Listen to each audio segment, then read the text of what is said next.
नमस्कार, मैं आपके साथ रितेशना मंगवाना और आप देख रहे हैं आई न्यूज हिंदी। इन दिनों वक्फ संशोधन बिल को लेकर जिस तरीके से पश्चिम बंगाल और हर एक राज्य में बवाल मचा हुआ है, आपने देखा पश्चिम बंगाल में जिस तरीके की हिंसा हुई, आगजनी हुई, इसमें काफी हिंदू जो हैं वो घायल हुए, किसी की मौत भी हो गई है। पर वहां पर लोग जो हिंदू हैं वो ये मांग कर रहे हैं कि राष्ट्रपति शासन वहां पर लागू हो। पर यहाँ पर ये भी देखा जा रहा है कि कहीं ना कहीं जो ये वक्फ संशोधन बिल है, ये कहीं ना कहीं मुसलमानों के लिए खतरा है, जो कि ऐसा कहा जा रहा है, विपक्ष कह रहा है। हमारे साथ देखिए कुशाग्र गौड़ मौजूद है, जो कि एक्टिविस्ट हैं और जर्नलिज्म के स्टूडेंट भी है। तो सीधन से बातचीत करेंगे। वक्फ संशोधन बिल पास हो चुका है पूरी तरीके से। ममता बनर्जी के राज्य में जो वहाँ की सीएम है वो कह रही है कि यहाँ पर जब लागू ही नहीं होना ये बिल, तो यहाँ पर इतनी हिंसा क्यों हो रही है, आप लोग क्यों, मतलब कि सत्ता पक्ष इन्हें क्यों उकसा रहा है? क्या कहना चाहेंगे कुशाग्र? देखिए, सत्ता पक्ष तो बिल्कुल भी नहीं उकसा रहा है। एक तो ममता बनर्जी ने ही वो समस्या खड़ी करी है और फिर अब समस्या इतनी बढ़ चुकी है कि जो उनका वोट बैंक है उसके भरोसे ममता बनर्जी हैं। पहले वो जो वोट बैंक था, वो जो घुसपैठ करा रही थी, वो ममता बनर्जी के भरोसे था। लेकिन पिछले 7-8 साल में अब ये स्थिति आ गई है कि वो जो घुसपैठ ये आ रहे हैं, अब उन्हें मतलब हिंसा करने के लिए सिर्फ बहाना चाहिए। अब ममता बनर्जी रहे या कोई काफिर नेतृत्व रहे देश में, स्टेट में, तो उनका यही है कि हिंसा करने के लिए बहाना चाहिए। क्योंकि उनकी जो आसमानी किताब है उसमें यही लिखा है, chapter 9 verse 5, wherever you find काफिर किल देम। और ऐसा 160 बार ही लिखा है। ये मैं नहीं बोल रहा हूँ, मैं तो उसे कोट कर रहा हूँ। जो नुपुर शर्मा ने बोला वो भी कुछ वो नहीं बोला। जाकिर नायक अपनी, अब तो बैन है, इंडिया ने बैन लगा रखा है, लेकिन जब तक इंडिया में आता था या कहीं भी अभी भी जाता है, पाकिस्तान में जाता है, अरब में जाता है, जहां भी उसकी वो बैठकें होती हैं, तो उसमें वो यही बोलता है और 10 बारी बात बोलता है और यही लोग उसको अच्छे से सुनते हैं। लेकिन बस नुपुर शर्मा ने बोल दिया क्योंकि वो एक हिंदू लड़की है तो उसको इतना टारगेट करा। दूसरी बात, ये जो पूरा वक्फ अमेंडमेंट बिल के नाम पर ये जो प्रोटेस्ट कर रहे हैं, आप सोचिए कि बीजेपी चाहती तो इसको अबॉलिश भी कर सकती थी, लेकिन वो सबका साथ सबका विकास की बात करती है, तो इसलिए उसने अबॉलिश नहीं करा, उसमें अमेंडमेंट करा। ठीक है, आप सोचिए एक इतना ड्रेकोनियन एक्ट हमारे इसी संसद में पास हुआ पर कि जब बीजेपी के पास 2014 में बहुमत थी, तब क्यों ये बिल पेश नहीं किया गया, तब क्यों नहीं लागू किया गया? अभी क्यों बिहार चुनाव के आने से पहले ही इस पर इतनी चर्चा होने लगी, इसको नहीं, पास कर दिया गया? नहीं, देखिए, चुनाव, ये तो बिल्कुल कहना गलत होगा कि चुनाव से पहले बीजेपी पास कराने की कोशिश कर रही है, बीजेपी हिंदू मुस्लिम कराने की कोशिश कर रही है। नहीं, ऐसे आरोप तो लगते हैं हिंदू मुस्लिम हाँ, कराती है तो बीजेपी। वो लेकिन देखिए, वो तो विपक्ष कहता है ना। हाँ। आप सोचिए कि हिंदू मुस्लिम अगर बीजेपी करा रही होती तो सच्चर कमेटी क्यों है, मुस्लिम law board, personal law board क्यों है, वक्फ में अमेंडमेंट क्यों करा, सीधा अबॉलिश करते।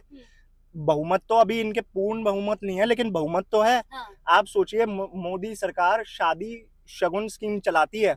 जितनी भी मुस्लिम महिलाएं हैं जो ग्रेजुएट हो गई हैं, जो मुस्लिम लड़की है जिसकी शादी नहीं हुई है, जिसका निकाह नहीं हुआ है, उसको 50,000 रुपए देती है मोदी सरकार। ये ग्रेजुएट होने के बाद ये पर योजना चल वही रही है। हिजाब पहनने पर बवाल भी हो जाता है। हिजाब पहनने पे इसलिए बवाल हो जाता है क्योंकि जिस भी आप स्कूल में जा रहे हैं उसके अपने प्रेमिसेस, अपने रूल्स एंड रेगुलेशन है। जब आप स्कूल जा रहे हैं तो भाई आप स्कूल ड्रेस में जाएं, या तो फिर ऐसे तो हिंदू जो बच्चे इससे बच्चियां पहले हैं। भी तो जाते थे, तब वो किसी और सरकार को दिक्कत नहीं होती थी, बीजेपी सरकार को क्यों दिक्कत नहीं, होने लगी? दिक्कत इसलिए नहीं होती थी। आप हाँ। सोचिए कि स्कूल में जब एक मान लो मुस्लिम टीचर है, वो नमाज पढ़ने जा रहा है, अगर वो 5 वक्त की नमाज पढ़ता है 15 मिनट, तो मैं अपने कॉलेज का, कुशाग्र संविधान में ये लिखा हुआ है ना, अपने धर्म को मान सकते हैं, आजादी हाँ, देता है हमें हमारा संविधान। आप मान सकते हैं, हाँ। लेकिन आप मान लीजिए अगर आप किसी सरकारी दफ्तर में काम कर रहे हैं और वहां आपको अलग से छुट्टी दी जाए, अलग से टाइम दिया जाए, या जैसे मुलायम सिंह के टाइम पे होता था कि फ्राइडे को यूपी के स्कूलों की छुट्टी हो जाती थी, भाई क्यों हो जाएगी? कोई, तो हम ये सब ऐसे तो मंदिर, सेक्युलर देश है।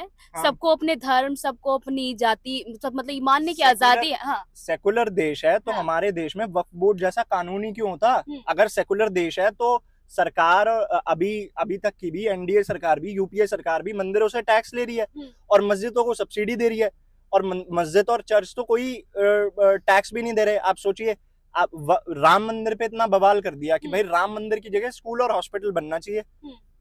बिल्कुल बनना चाहिए, कौन विरोध कर रहा है? लेकिन राम मंदिर 400 करोड़ रुपए टैक्स दे रहा है ना, रेवेन्यू जनरेट कर रहा है। वक्फ बोर्ड पे 39 लाख एकड़ जमीन जिसपे वक्फ बोर्ड के पास है, उसमें कोई स्कूल और कॉलेज यूनिवर्सिटीज की बात नहीं करेगा। उसमें तो जो अशराफ मुसलमान है, जो मुस्लिमों में उच्च जाति के कह लीजिए, वो नीचे जो पासमानदा हैं उनका शोषण करना है, उनको पत्थरबाजी में लगा देना है, और खुद जब वो हिंसा हो जाए, दंगे हो जाए, कब्जा हो जाए जमीन पे, तो अशराफिया मुसलमान आ जाते हैं, वो अपनी वहां बिल्डिंग बना लेंगे, और वो जितना रेवेन्यू जनरेट होगा, लगभग 39 लाख एकड़ जमीन, आप सोचिए कितनी, मतलब डिफेंस रेलवेज के बाद। कभी नमाज सड़कों पर ना पढ़े, कभी वक्फ बोर्ड, इतने सारे मुद्दे जो होते हैं वो सारे सारे मतलब कि मुसलमानों को ही टारगेट क्यों करती है बीजेपी? मुसलमानों को टारगेट कहाँ कर रही है? हाँ। सड़क किस लिए है? सड़क गाड़ी चलने के लिए है, पैदल चलने के लिए, जो टैक्स पे। तो जो भंडारा होता है, हिंदुओं का भंडारा होता है, कीर्तन होते हैं, वो भी तो सड़क चलने के लिए, वो फिर हिंदू क्यों करते हैं? बीच सड़क पे नहीं फिर होते, क्यों नहीं होते? आपने वो देखा साइड नहीं में होगा। होते हैं। नहीं, नहीं, कभी नहीं, भी ऐसा नहीं है। आप जहाँ- देख लीजिए और भंडारे जब भी का। भंडारा होता है, हाँ। जब भी भंडारा होता है, तो जो भंडारा कर रहा होता है ना, वो लोकल बीट ऑफिसर को 5,000 रुपए, 2,500 रुपए देता है, और वो 5-6 घंटे के लिए करता है, या जो भी 3-4 घंटे के लिए, जो भी स्टेट हाँ, तो फिर वेलफेयर गलत क्या है? अगर नमाज सड़कों पर पढ़ी जा रही, चाहे वो नमाज 5 टाइम नमाज पढ़ने से क्या दिक्कत हो नमाज 5 टाइम पढ़ी जाती है, और हाँ। सड़कों पे पढ़ी जाएगी। सड़क उसके लिए नहीं है, और जबकि आप कुछ भी नहीं दे रहे। सड़क और पर सड़क पे आप सुनिए, आप सड़क पर मेरे को बात जब खत्म करने दीजिए ना। ईदगाह की जब नमाज होती है वो 1-2 घंटे की होती है। अगर किसी को नमाज सड़क पर पढ़नी तो क्या दिक्कत है? हाँ, तो हाँ, मैं बता भंडारे रहा हूँ ना। होते हैं, कीर्तन होते हैं, जागरण होते हैं, सड़क पे लगाए जाते हैं, तो देखिए, क्या बीजेपी को सिर्फ मुसलमानों के त्योहारों से दिक्कत है? ठीक है, अब हाँ। अब आप मेरे को 2 मिनट का मौका देना, मैं अपनी बिल्कुल बात मौका खत्म दे कर रही दूं। हूँ, बिल्कुल। आप बीच में ही बोल देते ना। ये जो है, आप कह रहे हो कि कीर्तन वीर्तन और ये सब होता है सड़कों पे, भाई इस देश का जो हिंदू है वो टैक्स देता है, मुस्लिम समाज टैक्स नहीं देता। हमारे जो टेम्पल इकोनॉमी है पूरे इंडिया की, जो कहते हैं ना कम्युनिस्ट की धर्म अफीम है, वो भी तमिलनाडु में, केरल में कब्जा करके बैठे हमारे मंदिरों पे। 60-60 हजार करोड़ रुपए अकेले तमिलनाडु का ही रेवेन्यू जनरेट होता है, और उसमें से वहां की कम्युनिस्ट सरकारें कितना देती हैं हिंदुओं को? लगभग 59 करोड़, 1% भी नहीं, 0.1% नहीं। हम 3.5 से 4 लाख करोड़ रुपए हमारी टेम्पल इकोनॉमी है, जो सरकार को रेवेन्यू जनरेट होता है, और सरकार उसके बदले में इस देश के जो मूल नागरिक हैं, वो अगर अपने कीर्तन, और वो भी कीर्तन जगराता कब होता है? रात को होता है, उसका पैसा देता है, बकायदा हिंदू परमिशन लेके सब चीजें करता है, 5 टाइम नमाज पढ़ी जाती है, सड़कें उसके लिए हैं। और वक्फ अमेंडमेंट जो एक्ट है, वक्फ एक्ट जो था, जो 2014 या 1994 वाला कह लीजिए, तो उसमें एक क्लॉज है कि कोई भी व्यक्ति, अगर मान लो कि मैं अपने घर की छत मुसलमानों को किराए पे दे रहा हूँ नमाज पढ़ने के लिए 5 टाइम, कीर्तन और जागरण के लिए परमिशन ली जाती है। सुनिए ना, कीर्तन और जागरण, मेरे सवाल का जवाब दे। कीर्तन और जागरण के लिए परमिशन ली जाती है, हाँ। नॉर्मल से कीर्तन जागरण के, जो सड़क पे कौन लेता है परमिशन? परमिशन जो लोकल एसएचओ होता है, जो लोकल बीट ऑफिसर होता है, जो ऑर्गेनाइजर होता है, वो उससे कराता है, और उसे बकायदा रिश्वत देनी पड़ती है पुलिस को, तब जाके वो ऑर्गेनाइज हो पाता है। उसमें भी कोई कंप्लेंट मार दे कि भाई रात को सोने का टाइम हो गया, तो इस हिसाब से रूल है कि भाई 11 बजे के बाद कुछ नहीं होगा, या जिस भी सोसाइटी में कर रहे हो तो सोसाइटी के लोगों की परमिशन ली जाती है। वक्फ एक्ट जो है, उसमें एक क्लॉज है कि अगर कोई भी मुसलमान वक्फ बाय यूजर हो गई, कोई भी जगह वक्फ बाय यूजर हो गई, कोई भी मुसलमान उसे पीरियड ऑफ टाइम के लिए यूज कर रहा है, तो वो फिर उस पर वक्फ का दावा हो गया। थोड़ा फायदा बताइए मुझे, मुसलमानों के लिए वक्फ संशोधन बिल से कैसे फायदा होगा? उसका जो लगातार किरण रिजिजू बोल रहे हैं कि इससे गरीब मुसलमानों को फायदा होगा, काफी इसमें ट्रांसपेरेंसी होगी, ये सब बताइए। देखिए, पहले वक्फ एक्ट में ये था कि भाई जो भी नॉन हिंदू उसमें नहीं रह सकता वक्फ एक्ट में। अब मुस्लिम महिलाएं भी रह सकती हैं, और वो भी नॉन मुस्लिम भी रह सकता है। पहले ये था कि भाई सिर्फ मुसलमान रहेंगे, फिर जितने भी मान लो आपके घर पे दावा कर दिया तो आप कोर्ट नहीं जा सकते, फिर आपको कागज दिखाने हैं, मतलब जो क्लेम कर रहा है उसको नहीं दिखाने, उसको कोई प्रूफ नहीं देना कि भाई ये वक्फ की जमीन है, ये आपकी जिम्मेदारी है कि भाई आप कराओ। आपको इसमें कोई गैर मुस्लिम नहीं होगा।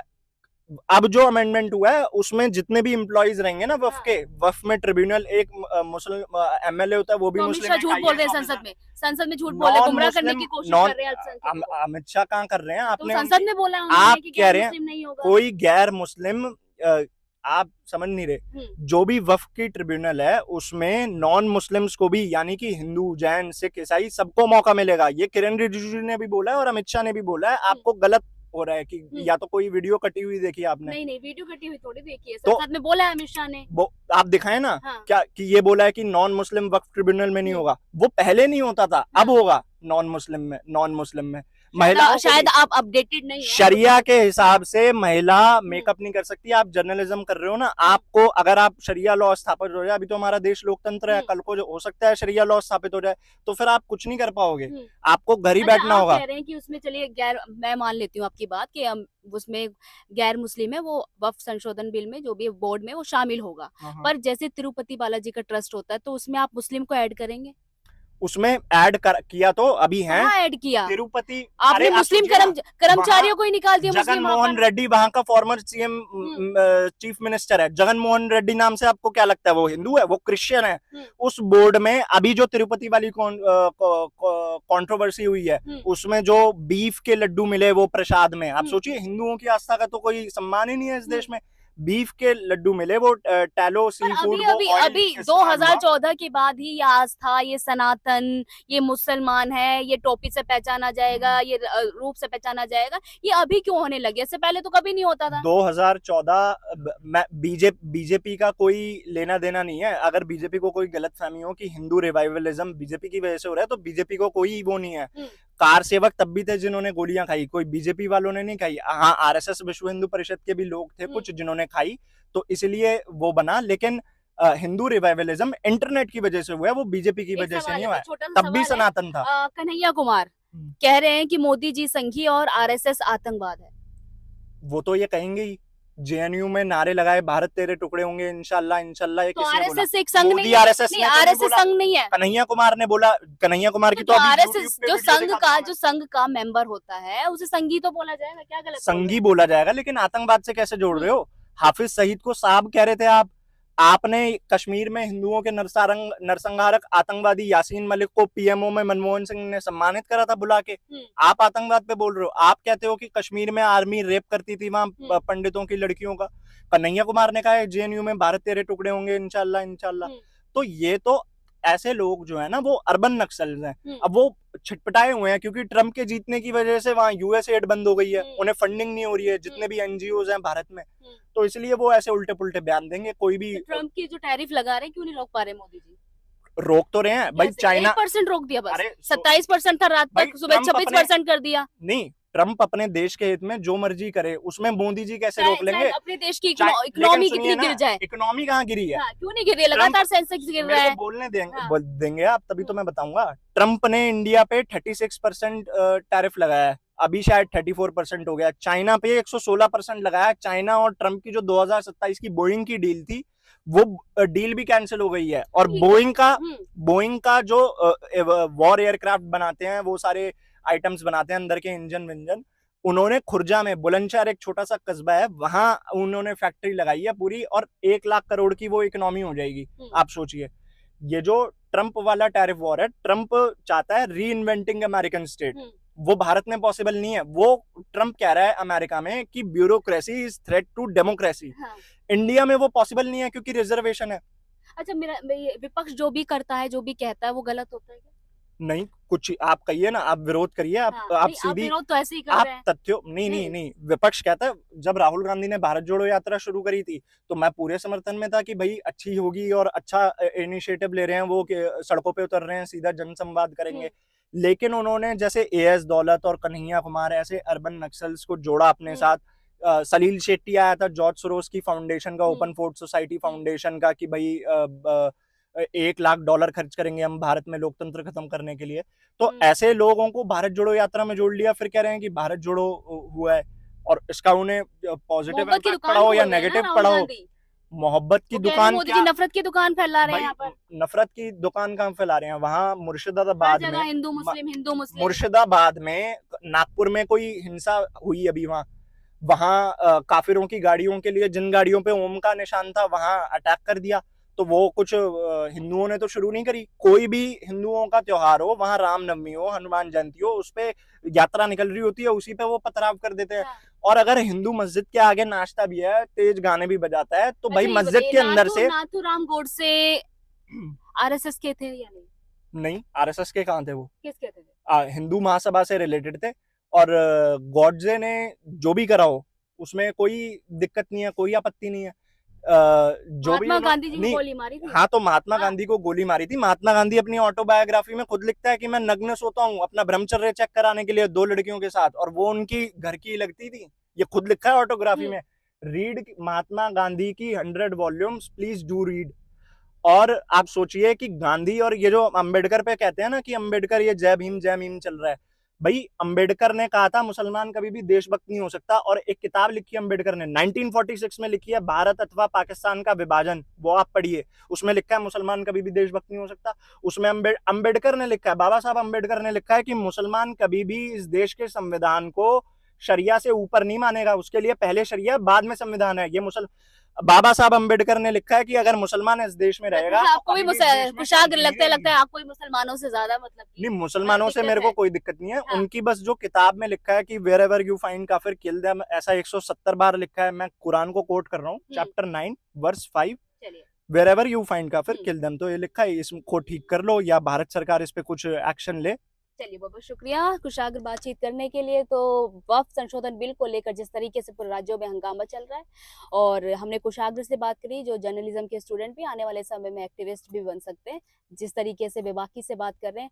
पर देखना ये होगा क्या वाकई में बीजेपी सरकार हिंदू मुस्लिम करती है या नहीं, हमें कॉमेंट करके जरूर बताइएगा। और कुशाग्र की बातों से आप कितना सहमत है ये जरूर बताइएगा। मैं आपके साथ रितेश मंगवान और आप देख रहे थे आई न्यूज़ हिंदी।